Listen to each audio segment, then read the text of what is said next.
Hello, and welcome to the Fit for Life programme from St Christopher's.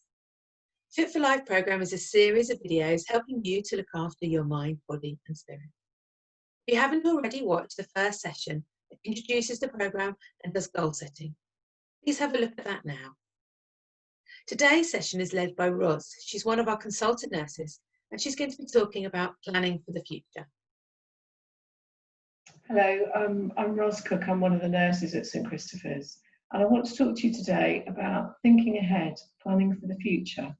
We all face life changes. Change can affect us all, from getting older or maybe getting ill, having a life-limiting condition, being less well or more frail.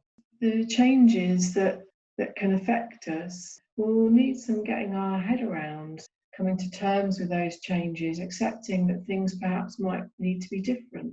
And some of the things that may concern us may be quite worrying. Some of those worries might be quite big and overwhelming and scary, and others, the little worries but niggling. Some of those are just really annoying. And we have to learn how to do things differently in lots of circumstances. It can be helpful to have a plan in these times of uncertainty. I'm suggesting a plan, not a blueprint. I'm not talking about a legal document, but just a kind of a plan with a broad outline which can help kind of record and get a sense. It can help channel our thoughts into what can be helpful. It doesn't mean that this plan will always go exactly as we want it to, but it does mean that if we create a plan and we have an opportunity to involve everybody, and we can all work together. First and foremost, it's important to think about what you want to do, what's important to you. Are there specific things that you want to achieve? Perhaps you've got some clear priorities, or there are some experiences that you want to have, some good times to remember. Creating goals can be a helpful way, and breaking down the steps to achieving those goals into bite-sized chunks makes the whole thing more manageable. There may be some practical, pragmatic things that you'll need to do. You might need to plan for specific projects or some adaptations. As well as planning for things that you really want to do, it can be helpful to plan for perhaps things that you don't want to happen. About just having a plan for thinking about what you might do when things go wrong, or if you might get less well. And this can sometimes be called parallel planning. So planning for the worst of times as well as for the best. And we all do this. For instance, we take out insurance policies. We don't necessarily think that those bad things are going to happen, but we know that there is a possibility that they could happen. And so we think about and plan ahead. Fear, I want to just talk a little bit about fear, because fear is one of those things that can really stop us from thinking through a situation. It can quite paralyze us. And some people really think that, it's best not to talk about things because, by talking about it, you can kind of talk up the problem. And it can make us feel quite vulnerable and scared to think about, things that are quite overwhelming and scary, things that we really don't want to happen. We might be very worried about what would actually happen to us getting more ill. We might be very fearful of being dependent on others. But allowing ourselves to think about those what if times, about what we would do, what we think we would do, what we would want in particular circumstances, and what would be important to us, as well as where we might get help from, what kind of help we think that we might need. They can actually, by exploring those aspects, can actually make us feel less fearful and feel more in control. It can also, as well as as well as making us feel more in control, it can also, the whole process of creating a plan can help with sharing that plan with important people in your life, your loved ones. And it can also help support your loved ones because they might have more of a sense of what to do and what your wishes are and in particular circumstances. So they can feel more empowered to be able to talk on your behalf if need be. Having a plan in when, you know, for things going wrong in life can be, I think, quite similar to having a birth plan. So just thinking about that for a moment, prospective parents think about what's important around the birth of their baby sometimes when they're making a birth plan. And it can help them feel more in control of what can be quite a frightening experience.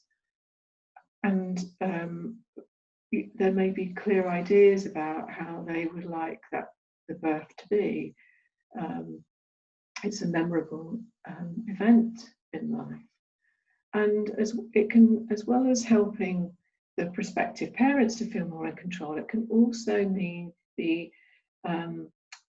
it can also be a means of being able to talk to healthcare professionals and so that they can support the plan, and everybody can work together to try to ensure that what's important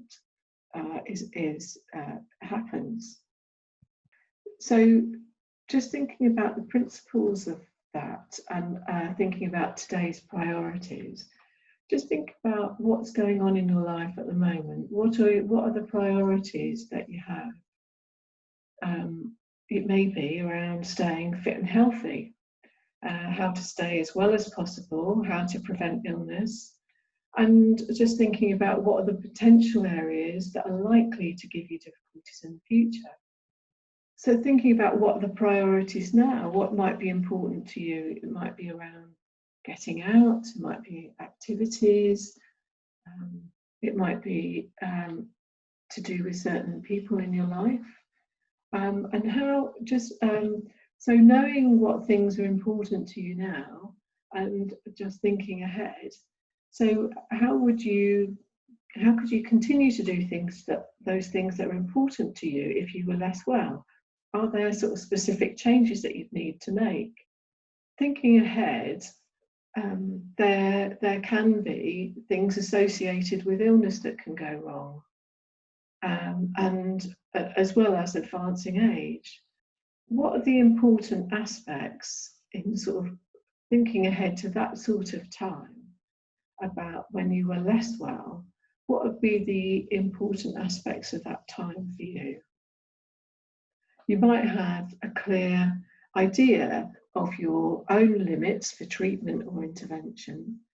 You might be clear about about what you would feel about possible admission to hospital if you were less well, or where you'd want to be, or things like antibiotics, whether you'd want IV antibiotics, whether you'd want artificial ventilation.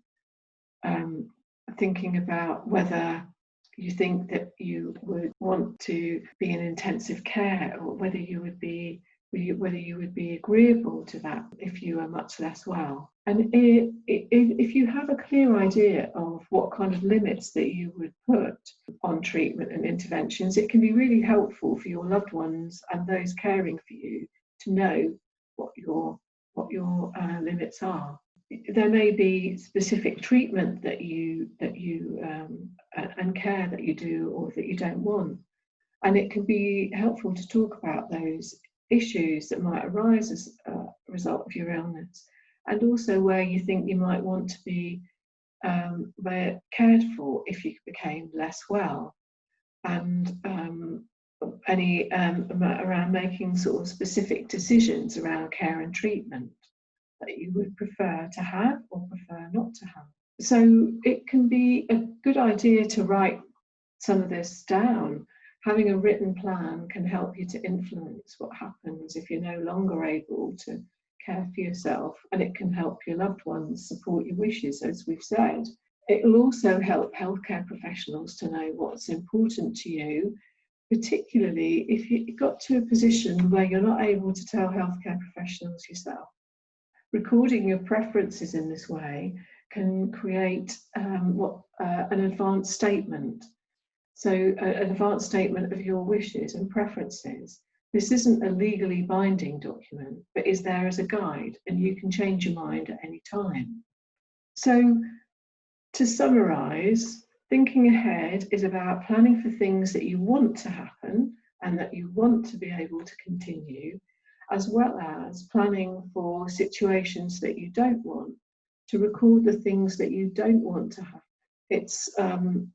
It's about recording what's important to you as an individual, about having a plan, and so that your experience is about, is yours, and it's about doing things your way and helping you to feel more in control. It's a means of being able to share your thoughts and your feelings and your plan with your loved ones, and also to be able to share with healthcare professionals looking after you. Thank you.